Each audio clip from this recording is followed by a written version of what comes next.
I'm Martin Hall, you're watching School of Golf Extended Library. This is a fantastic book, The Masters of Golf by Dick Altman and Ken Bowden. It actually examines the personalities and swings of 18 major champions, from Harry Vardon to Bobby Locke to Jack Nicklaus to Trevino, Tom Watson, Ballesteros. Fantastic book. I'm going to take 4 because the show that goes with this book was Shot Shaping. And I'm going to talk about Lee Trevino, Tom Watson, Ben Hogan and Billy Casper, all obviously major champions. Now, let's give you a Trevino drill. He hated hooking, and I'm going to give you the 1, 2, 3 Lee Trevino drill. Trevino, under no circumstances did Trevino want that club face to be close to his swing path. And certainly he aimed way left, we know that. And certainly had a lot of lateral motion. But I think if you look at the pictures of him and you read the book, you see that his real key was keeping the arms and ahead, the body and the arms ahead of the club. So this 1, 2, 3 drill, you can see I've put a club down here about perpendicular to my target line. And the 1, 2, 3 drill is just this. Go up to the top, come down to the ball, and when the shaft is parallel to the ground, your hand should appear to be crossed that line.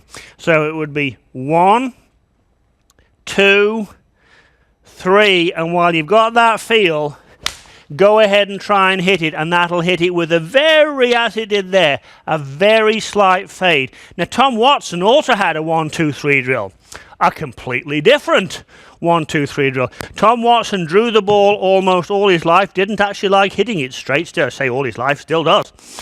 Now, to draw the ball, you need the face to be slightly close to the path you're swinging on.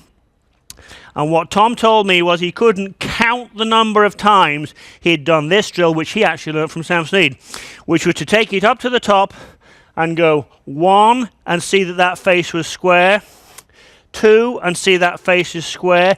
And of course, if the face is about square and you're swinging to the right, you'll get that draw. So this would be a draw drill. It would be 1, 2, 3, and let it go, and I think you'll see that definitely puts a little bit of turn on that ball flight. So the 1, 2, 3 for the fade, the 1, 2, 3 for the draw. I've got 2 things at the finish of the swing.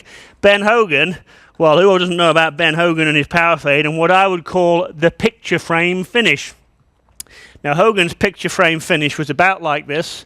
The club would finish about level to the ground, and the left arm made almost the side of a picture frame, as Henry Cotton told me many years ago.